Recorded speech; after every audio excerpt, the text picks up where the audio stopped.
വയനാട്ടിലെ UDF സ്ഥാനാർത്ഥി രാഹുൽ ഗാന്ധി നാമനിർദ്ദേശ പത്രിക സമർപ്പിച്ചു. UDF നേതാക്കൾക്കൊപ്പം എത്തിയ രാഹുലിനെ AICC ജനറൽ സെക്രട്ടറിയും സഹോദരിയുമായ പ്രിയങ്ക ഗാന്ധിയും അനുഗമിച്ചു. തുടർന്ന് കൽപ്പറ്റ നഗരത്തിൽ രാഹുലും പ്രിയങ്കയും നടത്തിയ റോഡ് ഷോയിൽ ആയിരക്കണക്കിന് പ്രവർത്തകരാണ് പങ്കെടുത്തത്. ഒറ്റയ്ക്കും കൂട്ടായുമെത്തിയ നൂറുകണക്കിന് പ്രവർത്തകരെ കൊണ്ട് കൽപ്പറ്റ നഗരം പുലർച്ചെ തന്നെ നിറഞ്ഞു കവിഞ്ഞു.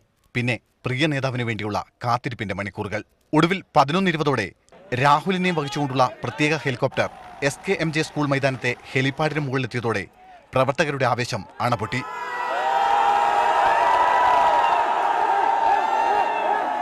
തുടർന്ന് KC വേണുഗോപാൽ, ഉമ്മൻചാണ്ടി, രമേശ് ചെന്നിത്തല, PK കുഞ്ഞാലിക്കുട്ടി തുടങ്ങിയ നേതാക്കൾക്കൊപ്പം കളക്ടറേറ്റിലേക്ക് 11 മണിയോടുകൂടിയാണ് കളക്ടറേറ്റിലെത്തി രാഹുൽ ഗാന്ധി നാമനിർദ്ദേശ പത്രിക നൽകിയത്.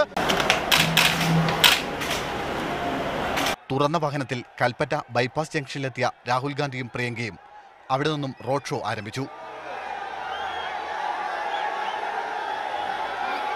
വലിയ തോതിലുള്ള ഒരു ആരവത്തോടു കൂടി തന്നെയാണ്, വലിയ ഒരു ആവേശത്തോടു കൂടി തന്നെയാണ് പ്രവർത്തകർ ഈ റോഡ് ഷോയെ വരവേറ്റത്. തുടർന്ന് ഉച്ചകഴിഞ്ഞ് 1:30 രാഹുൽ കോഴിക്കോട്ടേക്ക് മടങ്ങി. ഷൈജു ചാവശ്ശേരിക്കൊപ്പം സുനിൽ ഐസക്, മീഡിയ 1 വയനാട്.